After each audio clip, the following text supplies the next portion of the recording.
Hi guys, it's Xanderfaulk here and welcome to the fourth part of my found footage collection update. I'm going to start with one that everyone should know if you're a found footage fan, and that is VHS. This is a really good anthology found footage film.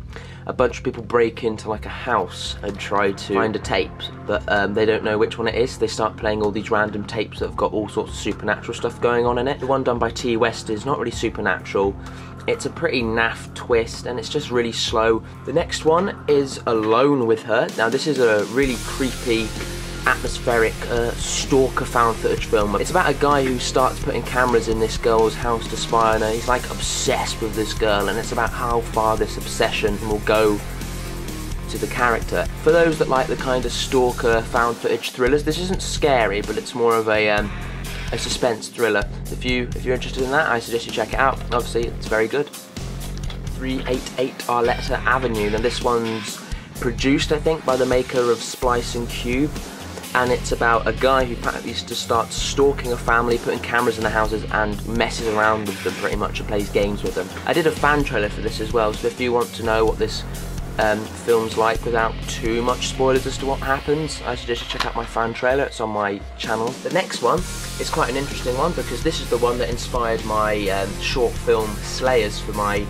A2 college film, and that is Series 7, The Contenders. It plays out like a reality show, like you're watching the actual show on television, and practically the show is about giving 7 people guns, I think about 7 people, and just telling them to go around the world and kill each other. It's very satirical and witty, and that's why I love it. It's cheesy, and it's not like an amazingly well-acted film, but you've got to realise it's just a massive piss take on the genre in general. The next one is a sequel to a film I showed in my previous ones, and that is the Blu-ray for Grave Encounters 2. This one's kind of like, you know, the bigger the better type of sequel, where it's louder, it's more violent, just more in this film, and it gets very meta at some points. It kind of breaks the fourth wall. Highly suggest you check it out. The Blu-ray is very good quality as well. The next one is one that I watched a long time ago but didn't really get a chance to pick up until very recently, and that is The Butcher. It follows a bunch of people who are in the snuff industry, and they decide to be really unique with their snuff film by shooting it POV. So practically they attach cameras to like helmets and put them on the victims they're going to kill. And at the time, and I still am not really a massive fan of the torture porn genre. I don't really like it that much. I think the only exception is Saw, and that's because I enjoy it for the story. But for this one, the reason why I like this one is because of the POV aspect. It's very raw, it's very gritty in that aspect. This will be a Marmite film. If you like the torture porn films and you really like the POV found footage style, you will appreciate this. But if you pretty much don't like the found footage, if you don't like any of the genres that this film encapsulates, you will flipping hate this film and you'll think it's just way too much. The next one is Paranormal Activity 4. I saw that in theaters. It sucks. It's not scary. The next one is one by Brian De Palma, and that is Redacted. This is kind of like a war found footage film in a way. It's not a horror. It's not really got a lot of action in it. It's more of a found footage drama depicting, you know, life during the war, and specifically a certain event that happened in real life. It's kind of Brian De Palma's point of view of what happened. Now people think this isn't an accurate portrayal of American soldiers, blah blah blah blah, but it's not slagging off American soldiers. It's just, if anything, it's slagging off the people that committed the crime in real life, showing you know, what kind of things must have contributed to them wanting to do what they did. And it's very well acted, it's very emotional, so just check it out.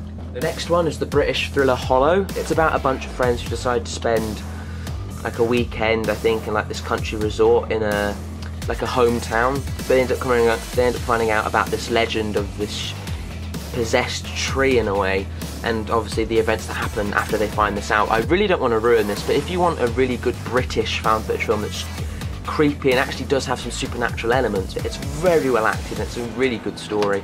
Some really good moments in this one, and I highly recommend you check it out. The next one is the Australian Hitman one, and that is The Magician. This is another found footage drama in a way, and it's pretty much a guy who starts doing a documentary about his friend who's a hitman and an assassin. It's not really a fast-paced film, but it's definitely a very well acted one, and I would highly recommend it for anyone who liked Man Bites Dog or Chopper, very similar films that kind of follow a killer about during his dark humour filled with duties. It is A Night in the Woods. No, God! No, God, please, no! No! No! No! 84 Charlie Mopic, about a documentary crew that follow a bunch of soldiers in the Vietnam War, as I believe, if I remember correctly, that they get lost and obviously come across a lot of people on the way and a lot of bad events. It's not really an action-packed one, it's definitely one of the older ones, so you can definitely feel the age, and it definitely feels staged.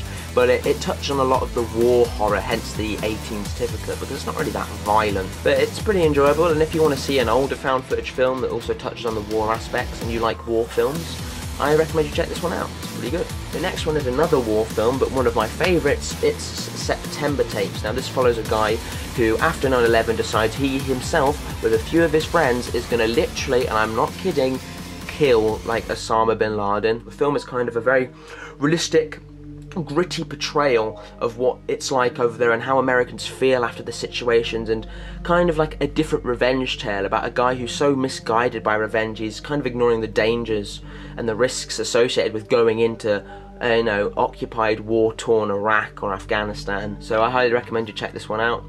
It's very good. I don't want to ruin anything, hence why I'm not saying too much about what happens in the film, but like I said, it's worth checking out. The Dinosaur Project, it's about a bunch of people that, they think they go to like Africa or somewhere after seeing evidence of some dinosaurs, but it turns out they've like stumbled across like a hidden place full of genuinely real dinosaurs. And obviously, since it's a 12, it's more like a family film in a way. It's not very scary, it's not very violent. I mean, people die, but it's kind of more like a PG-13 enjoyable adventure found footage film. The next one is one that I got from America, and that is Haunted Changi. Now this one is a Singapore found footage film. It's kind of their version of Grave Encounters. This one is very creepy, very effective, and a lot of cool stuff happens. There's also a lot of hidden images and sights of ghosts that you might even miss on the first go around. It's kind of spoken in English. It's the Singapore's version of English. I think they call it Singlish. So if you find it hard to understand what they're saying, there's also subtitles which will make sure that you get every plot element that you can. But it's a very creepy, very effective one, and of all like the hospital, asylum, found footage ghost films, this is definitely one of the ones to check out. It's a home movie about a bunch of evil kids deciding to apparently just get at their parents in any way possible. The main two kids are absolutely perfect. It's also got Adrian Pastar, who played Nathan Petrelli in Heroes. I want to know everything you know about Nathan Petrelli.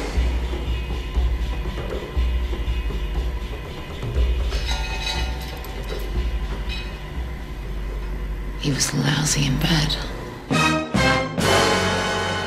The next one is another serial killer POV film, and that is The Last Horror Film, which follows, it's the British version of Man Bites Dog, but it's a bit more meta in its terms of what it's satirizing. It's practically like a serial killer documenting his kills while kind of giving debates as to why you're watching what he does. If you want to see like a British, more horror-infused version of Man Bites Dog, I recommend you check this one out. The next one is one of my favourites in the fact that it genuinely terrified me when I watched it.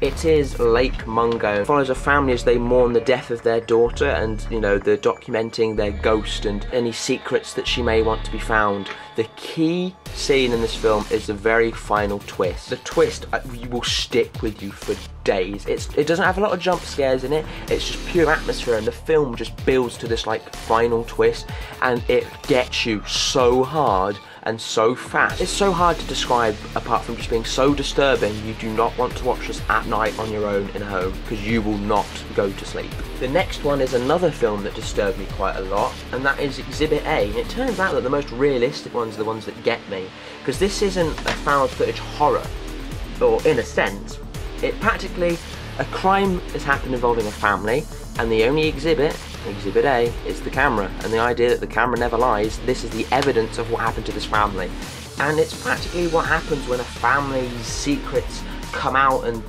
it tears the family apart. The last 15 minutes are so hard to watch. It's the only reason why it's an 18, and as they say here, the single most harrowing thing I've ever seen since Gaspar Noé's Irreversible, The Conspiracy. Now this has made one of my top 10 found footage films like ever. It's about a documentary crew who follow a conspiracy theorist around as he's talking about his general problems with the world and all the conspiracies he has, and then one day this guy just simply disappears, and they decide to look into what he was looking at the time, and you know, he might have, you know, did he disappear or did he genuinely come across something real? It's just got a lot of good points to be made, great acting, and the story is just very clever, and the ending I think is one of the best I've seen in a found footage film. The Blu-ray is very good quality as well, and it's also got some interviews and deleted scenes. In all honesty, I think they should have been left in.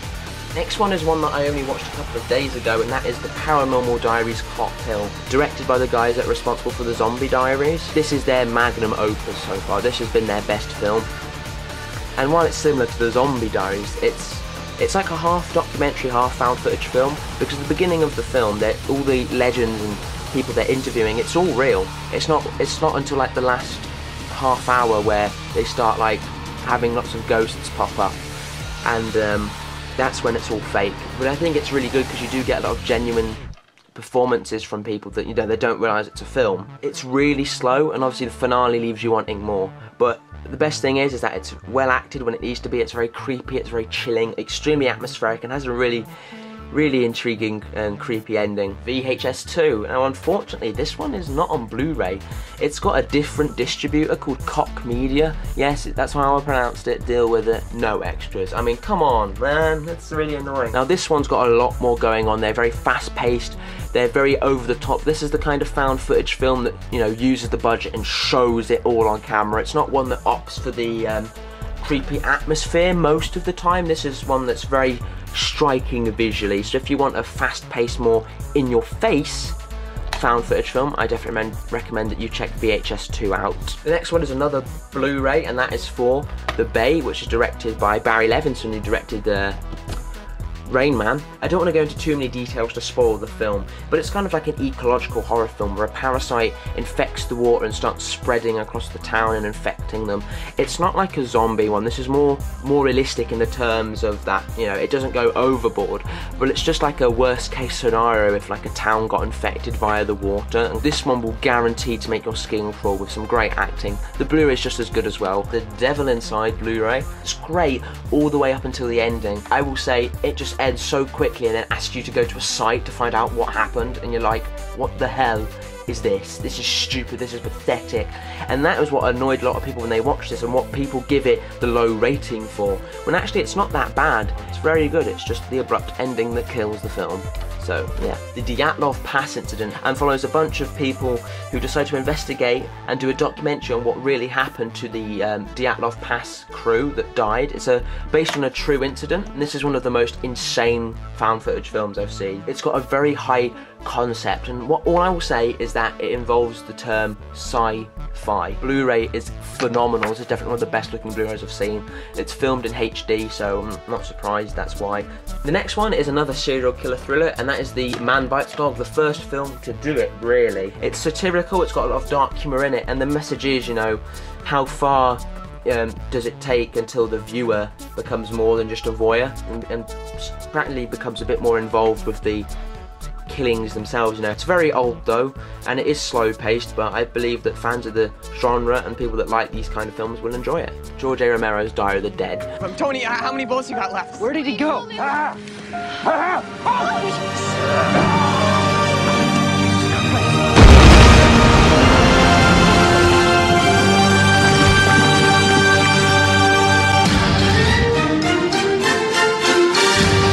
After watching it again, it's kind of like a guilty pleasure because it's so bad. I have so much enjoyment out of it. This is definitely one of the subpar ones, and is one of the original films to kind of show that not all well-known directors are good at doing a found footage film, and this is kind of one that I would necessarily say avoid, unless you're a massive Romero fan and you like the found footage genre so much that you could just watch zombies getting killed, poor acting, and just still enjoy it. Frankenstein's Army.